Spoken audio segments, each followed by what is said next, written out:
Before we get started, hey, how were your holidays? I haven't seen you guys since the holidays. Yeah. Oh, well, actually, no. Let me say, honestly, my holidays were different. Thank you for holding the fort down. Because you're Jewish? I was gone. I am Jewish now. I converted to be Jewish now. No, I was gone for 6 weeks.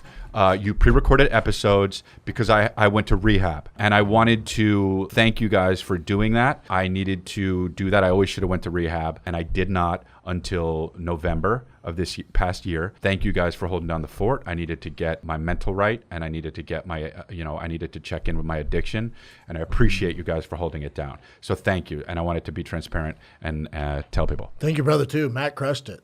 Oh, yes, I know. Right. Thank you to Matt. This is a tough conversation to have. Because Matt's in your better. Yeah. I know. Yeah, I know he's better. Me and Matt have a podcast. Listen. Me and Matt have a podcast. It's not the first time you've done that. Yeah, it's true. Yeah, it's by me. the way, hey, it's me, Matt, and Bobby. No. By the way, I took time for mental health, and you got a new fucking podcast host. That's literally that already happened. Yeah, that's happened before. Oh, I know. Theo, so watch yourself. All right, yeah, I gotta. This mental health, man. I'm just losing guys left and right. Bro. Yeah. Well, but anyways, I'm the one constant. Good for you. Port start. We all got to work on ourselves. Mm-hmm. I've had addiction in my life. Mm-hmm. Someone close to me. I know how tough that is. Mm-hmm. It's a constant struggle. So keep on the path. Is all. Yeah, I'm proud of you, man. Say. Thank you. I mean? Anyone don't fuck with you, don't fuck with me. You know this. Yeah. Fuck everybody. Love you. That's how I feel. I mean, dude, the stories are unreal, dude. Can you give us one? Yeah. I'm sure you're going to allude to it on your podcast. I can. I don't have enough I do hours talk in the about it on day my to listen to podcast, it, but right? I know. Give me one juicy one. No, there's no juicy. I don't want to share the juicy shit that people, but dude. You're saying it like if it was like a cocaine addiction. You're saying it like, tell us a juicy one like that. Yeah, well, we snuck some cocaine. Yeah, that's what I'm thinking. Like, this guy Jeff snuck cocaine in his butt. Now, there's no juicy shit. There's just like one guy was there because he watched porn for 12 hours a day and couldn't stop. You know what I mean? That's as juicy as you get. But no, there was. And was he normal or was he just? Yeah, no, you would never know, bro. He's like, hey, bro, have you seen black.com? You know, they say that porn withdrawals are one of the hardest shits because you grow up with it nowadays, right? Because it's all over the place. Mm-hmm. It's on here, and you go there for comfort. These people feel the way they feel. They don't know how to cope with their emotions, which I'm big with. I don't know how to cope with my emotions. I hate being alone in my head, and so a lot of people will just grab the phone and look at porn to just zone out. It's like doing heroin. Wow. Dude. They say it's like the second hardest thing to kick. They say heroin being number one. Yes. Yeah. That's a tough one. Yeah.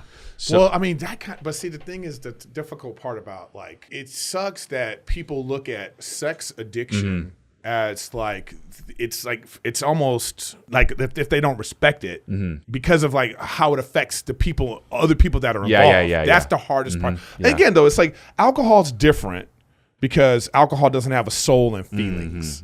So that's why sex addiction, it always involves someone else. It involves if you're looking at porn for 15 hours a day and then you have a wife and a girlfriend and you're breaking hearts. You know what I mean? Breaking hearts, you're hurting people. So I'm breaking bottles, you're breaking hearts. There are though, I mean, look, man, every addiction is fucking horrible in its own way. It's like, you go, you drink alcohol, you fucking can't stop, you go, you drive, you kill somebody, you know what I mean? It's like, would you guys get in a group and you'd be like, hey, I'm Chris. All day long. And then would you hear some of those stories? I'm like, God, I'm not doing that bad. Oh, man. I've been in some of those meetings. Not 'cause I went with a buddy, and you'd be like, holy shit. Oh, my. That's Jeff has it rough. Well, for me, I had to go to so it's kind of like Al-Anon. It's not, but it was for drugs, alcohol. It was for the drugs and alcohol. You're a family member, friend of the person, and then it was a Zoom. I'm in this Zoom, and I'm hearing the other people what they're dealing with their family member. Oof. And then there is a moment where you go, and I don't even know if this is a good thing. There's a moment where you go,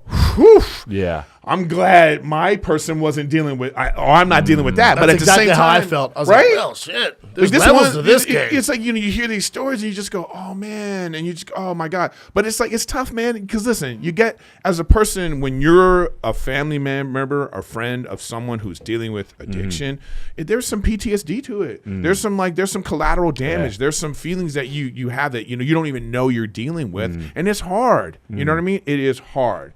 So for the people out there who are dealing with, if you have a family member or anybody that's dealing with something like this, don't not look out for yourself. because it is important for you, because you can't really fully be there for the person if you're not able to understand your boundaries and your feelings and that kind of stuff, because it's important. So like, that's all. Boundaries is a big one. I went to therapy for boundary issues. Yeah, me too. Boundary issues, like, I don't think people even realize how strong boundary issues are. It's like when you can't say no because you think you're going to let someone down, when you like, my wife would, has just, like whenever we get in an argument, she would be like, I need to go and leave me alone for a little bit. I need to go just be by myself. And dude, I would have to sit there the other room, and it's so hard for me, dude. That's the shit that I can't deal with. And like, that's a boundary. It's like, I need to fucking make sure. She doesn't want to talk right now. Okay. Do you like to push the boundary? Because I'll talk underneath the door. But you sure you're good in there?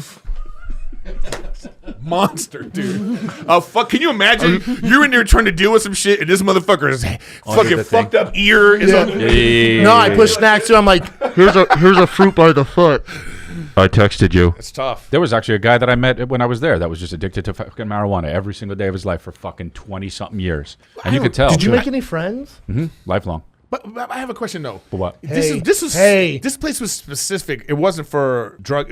It was for an umbrella of things. But okay. Just addiction in general? No, it was cell phone too. Yeah, oh yeah. I didn't have a phone. I didn't have a phone for weeks. I didn't have my phone for over a month. And how do you feel? You've been on it less already, which I've been noticing. Yeah. The first 2 weeks of no phone is tough, and then you're just like, Are you shaking the corner? Nah, like, I realize though I go to my phone because I don't want to sit in my thoughts, Correct.